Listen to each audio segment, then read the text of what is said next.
Are you choosing where to start your teaching career in Asia? With so many options like Vietnam, China, Thailand, this could be overwhelming. If you're new to this channel, my name is Mary, and it's my 7th month living and working in Vietnam as an ESL teacher. I'm currently here in Saigon, and look at this weather. It's so nice. Today's 37 degrees. Today, I'll explain why Vietnam is a perfect place for experienced teachers. If you're an inexperienced teacher, don't worry, you can still find a job, but it will be more difficult for you to actually start enjoying the process and this job and all the advantages.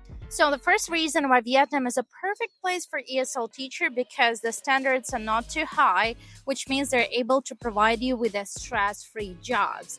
At the moment, the standards are not too high because majority of teachers are doing part-time job, which means that they're not given any training, and this could be perfect for experienced teachers. But if you're an inexperienced teacher, you may find it a little bit overwhelming because you wouldn't know what exactly you have to do. At the moment, they're trying to raise their requirements, but it's going very, very slowly. I've been asked to cover loads of classes, outdoor activities, and guess how many times I've actually taken up this job?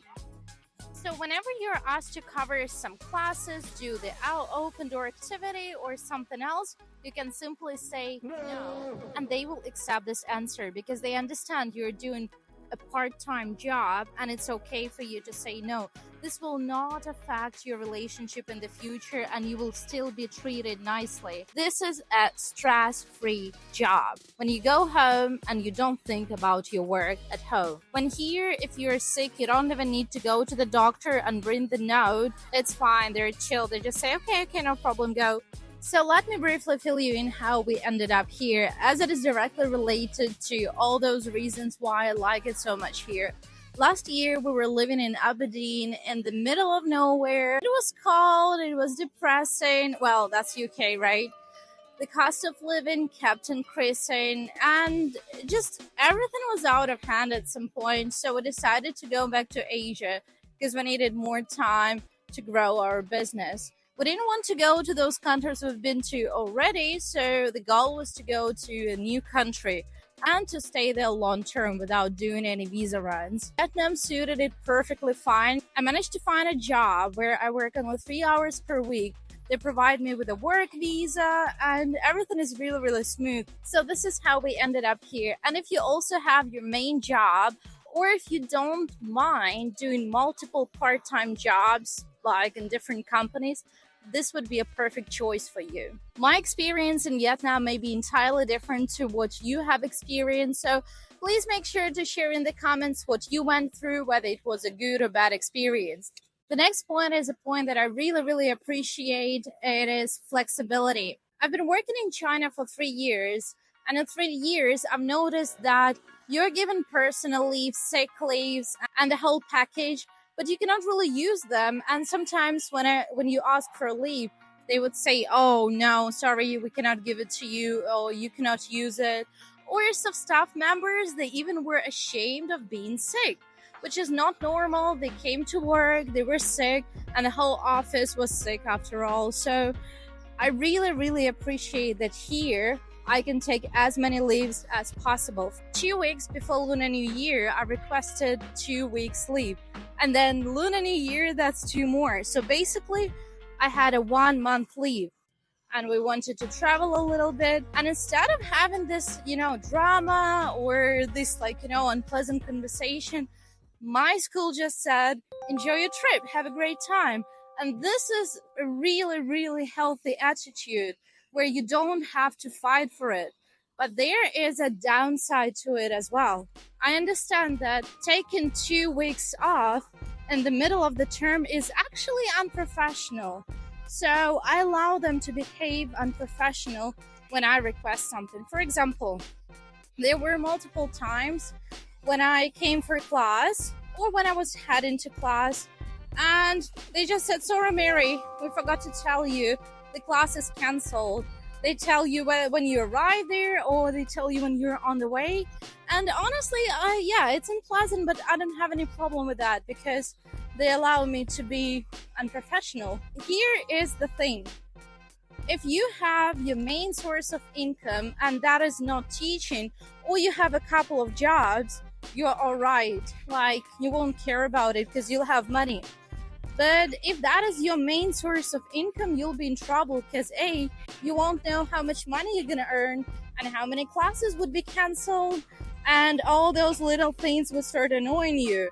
So if you're in a similar position as I am, you will love it. Or if you're ready to take up a couple of jobs and be very active.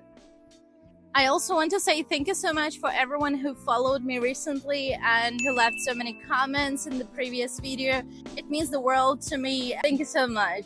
The next thing is that here, teachers have a lot of autonomy. If you're experienced or inexperienced teacher, you know that that is a no-brainer, that the discipline in the class, that is essential part if you want your students to learn something. And this was a really frustrating part in China, because in China, schools did not really think about whether kids is naughty or not, but they were thinking about what parents would say if you punish kids. So they did not allow a teacher to give any sort of punishment. Don't get me wrong, I hate punishing kids, but like sometimes you have to kick them out of the classroom or say no when they want something, right? And that is a normal educational thing. When here, teachers and TAs, they support you doing that because they understand that you can build good discipline, and if you build a good discipline, you would have a better progress. And this is thing that I personally like, is I like discipline in my classes. Next point is curriculum. It does exist in my school, but it is terrible. The reason it's a great advantage for experienced teachers, because I know a lot of experienced teachers like to rely on their materials from previous schools, or they have their own curriculum and they can blend it and use it depending on the level of kids, right? And that's a great thing, because here nobody checks that you're strictly following curriculum and you'll still have progress, which is a win-win. But if you're an inexperienced teacher, you'll find it hard looking for materials that are so unique, because the topics that they add in curriculum, they're very, very stupid. For example, the other day I had a topic, go outside. It was plus 37 outside with a group of 40 kids and try to find some sculptures of dogs in the yard. Obviously, we didn't do that. Who the hell would do that? It's like 37 outside. Do you want kids to have a sunstroke or what? Next one is my experience working with Vietnamese people. It is a great pleasure working with Vietnamese people because, first of all, they value work-life balance and they don't try to do more than they're able to. Second, they're relaxed and you don't feel any pressure when you're working with them. My experience in China was completely different. I met so many nice people, but they were trained in the way that if there is any minor problem or mistake, they should report it to the board, which was really unpleasant because you always felt like you were doing something wrong without actually doing anything wrong. And you felt like TAs are spying on you or trying to find some, like, you know, mistakes you're making. Here, everyone is chilled, everyone is relaxed. But there is a downside to it as well. Let's say because they're so chilled and relaxed, if you ask them to do something, don't expect them to finish it on time. They might forget about it, or they might ignore you. And be ready for it, because this is what you have to pay. Because they're so chilled. And again, I don't mind this. The next point is salary. Salary in Vietnam is higher than in Thailand, but lower than in China. And the style of work is completely different. Let's say in Thailand and in China, you are paid for your preparation and for your office hours. Here, when you were having a part-time job, you're not paid for this, as well as you are not paid for your commute. Here, you need to find a proper full-time job with a lot of requirements, and it won't be that as chilled as I described in this video. Or you need to have more hours, and then you can have higher salary. And also, we don't forget that most teachers are working here part-time, and for 3 or 4 different schools, which means that they have to commute throughout the day, and this commute is not paid. It's paid by some schools if you have to go really, really far away, but we don't forget that that is your personal time and you have the hourly rate.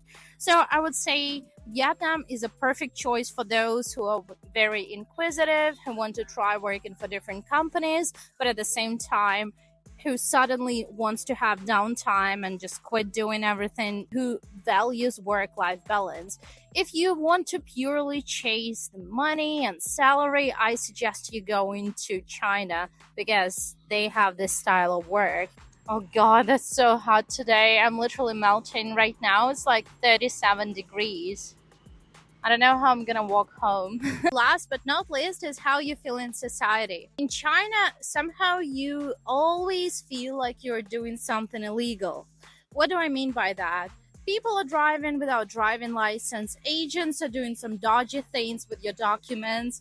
Government constantly changing the rules and you're just afraid to break them.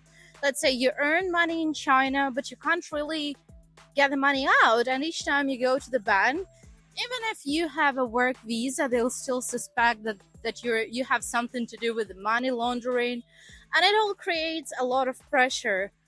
When here, the visa process was straightforward, all documents were straightforward. I can share with you a story. My friend was driving without driving license.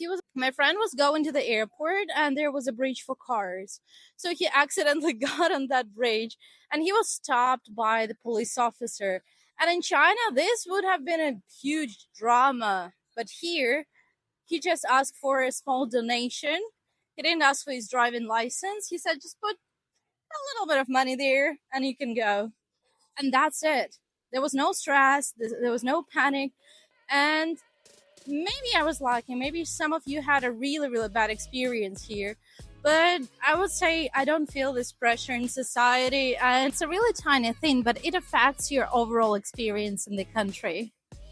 So the fact that teachers have a lot of flexibility, autonomy, and amazing work-life balance in Vietnam makes it a winner in the ESL market. So let me know whether you agree or disagree with my points, and if there is anything else I forgot to mention, feel free to write it in the comments. I hope this video showed you the full picture of pros and cons of teaching in Vietnam.